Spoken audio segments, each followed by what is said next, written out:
Number 1. Google. One of the most recognizable brands today. We know them from the operating system on our phones, to their smart home devices, to Google Search, Google Maps and Gmail, and even YouTube itself. They're an organization that's so prevalent that they're almost invisible. And the other thing that this episode is about is the CIA, the same organization that overthrows foreign governments and spies on leaders and citizens. From human rights violations to drug trafficking, the CIA has always been shrouded in mystery and controversy. So what does Google have to do with the CIA? Well, many people may not realize this, but the CIA was directly involved in the foundation of Google. Google co-founder Sergey Brin even reported to representatives of the US intelligence community on his progress. Not only this, but the application that became Google Earth originally had CIA investment. Generally, this is a concerning relationship, but in this episode, we're going to take a deeper look. First of all, let's take a brief look at the CIA. You are watching Cold Fusion TV.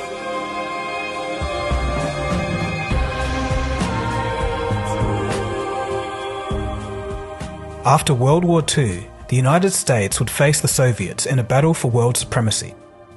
The invention of the atomic bomb meant that no weapons could be fired in this war, so other methods had to be used. Over the next 40 years, a period known as the Cold War would begin. No shooting, just subversive tactics. In the mid-1940s, the President of the United States, inspired by the efforts of the UK's MI6 during World War II, would sign the National Security Act, which formed the Central Intelligence Agency, or the CIA. And right away, the CIA would get to work interfering in international politics. In an effort to stave off communist influence on the global stage, the CIA would interfere with the 1948 Italian elections. They would overthrow the governments of Iran and Guatemala in 1954, Indonesia in 1957, and Brazil in 1964. The CIA also conducted some rather questionable projects on their own people. Project MKUltra, for example, was the CIA's mind control program using, quote, chemical, biological, and radiological methods. Many of the studies within MKUltra focused on the administration of LSD to prisoners, drug addicts, mental patients, along with government agents and the general public, all without their consent. Documents pried loose in 1979 showed that through a front organization, the Central Intelligence Agency funded what was called the MKUltra project. The CIA wanted to understand more about brainwashing. It had money and it was ready to fund experiments, breaking down the mind with repeated electric shocks and drugs, including massive doses of LSD. These experiments were done without the informed consent of the patients. Lawyer Alan Stein took up some of the rejected cases. The government's paid a number of settlements since. Many of the payments come with non-disclosure agreements. They're trying to do it quietly. It's not fair. I mean, I feel blessed that I was able to get this far for my parents. I really do. That's what gives me justice. I'm just grateful to be able to do it, and I hope I just hope that you can hear me up there, because it might bring you peace. It might bring you both peace. Ultimately, the CIA's goal of using LSD as a mind-altering weapon against the Soviet Union and other enemies never reached fruition. But by the time the project was disbanded in the mid-1960s, hundreds of people were unknowingly drugged and observed. I found this last one pretty entertaining. One of the most embarrassing failures of the CIA was the attempted assassination of Cuba's Fidel Castro. So, in interviews, Fidel Castro used to say, if surviving assassination attempts were an Olympic sport, I would win the gold medal. Reportedly, more than 600 attempts over his 50 years in power. Now, many of the failed plots were concocted by the CIA. The CIA tried infecting Castro's scuba gear with tuberculosis, planting exploding seashells at his favorite diving site, slipping him a poisoned fountain pen. They even tried poisoning and slipping a bomb into one of his cigars. All of these attempts were a failure. It was a gigantic waste of time and money, and Fidel Castro was Cuba's dictator for another 49 years, stepping down in 2008 only due to failing health. This is all to say, the CIA may seem formidable, but when it comes down to it, they're not always perfect. With the Soviet Union gone, the CIA's actions today may be less well known, but their influence on the world certainly hasn't gone away. And that brings us to their relationship with Google. In 1994, two PhD students, Sergey Brin and Larry Page, began working on their automated web crawling and page ranking application as part of their research project.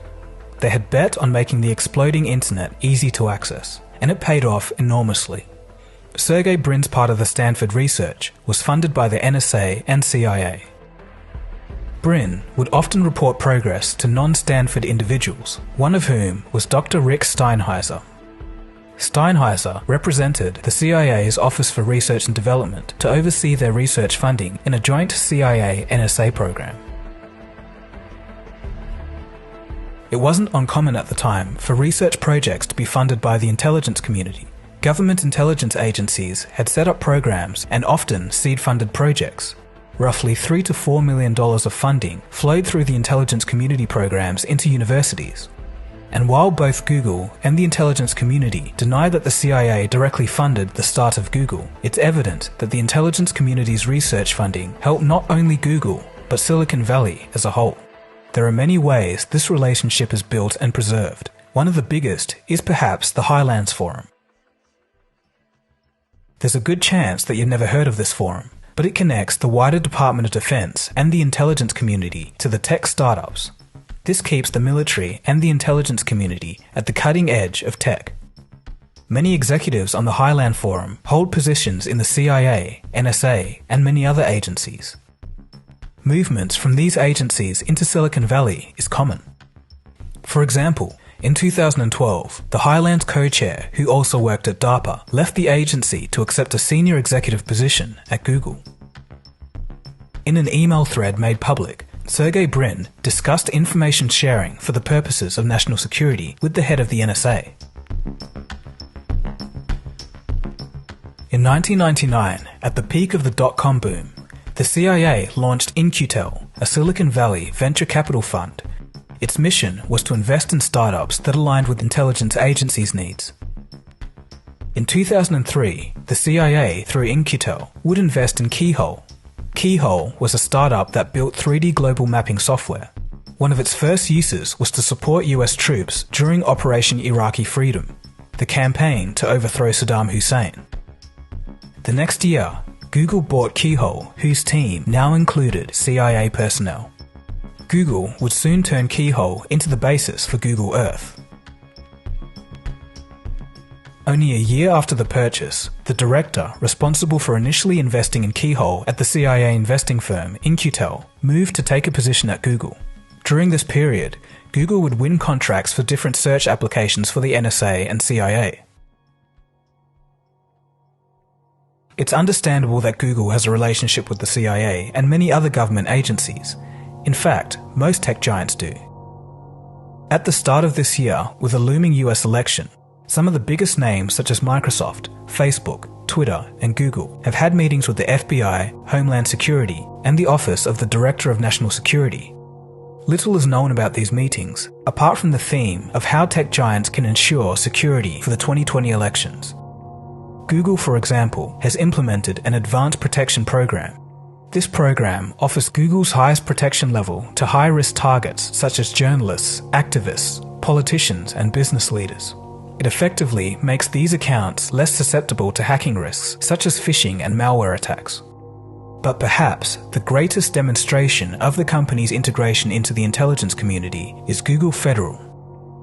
Google Federal was launched in 2006, and its purpose is to serve federal contracts. At a certain point, this branch of Google had so many former NSA staff that they became known as the NSA West. At its very launch, Google Federal went on a hiring spree, hiring managers and salespeople from the Army, Air Force, CIA, Raytheon, and Lockheed Martin. It added to its lobbying prowess by assembling a team of Democratic and Republican operatives. The strength of the relationship between Google and the intelligence community was graphically highlighted in 2010. At this time, Google came under attack from what was believed to be Chinese government hackers. The NSA came to Google's aid. The two organizations struck up a deal, an exchange of information. According to journalists, quote, Google agreed to provide information about traffic on its networks in exchange for the intelligence from the NSA about what it knew of foreign hackers. Google Jigsaw is a division dedicated to combating global threats such as extremism, censorship, and disinformation, but this division has had its missteps. In 2012, as the Syrian civil war was escalating, the intelligence community was pushing for a change of government. In 2016, leaked emails revealed that Google's Jigsaw department brainstormed ways that it could push Bashar al-Assad from power. Among these ideas was a tool that visually mapped and tracked officials who broke allegiance to Assad's government. Jared Cohen, head of Google Jigsaw, planned to show this data on TV networks such as Al Jazeera within Syria. The purpose of this was to serve as propaganda to give confidence to the opposition of Assad.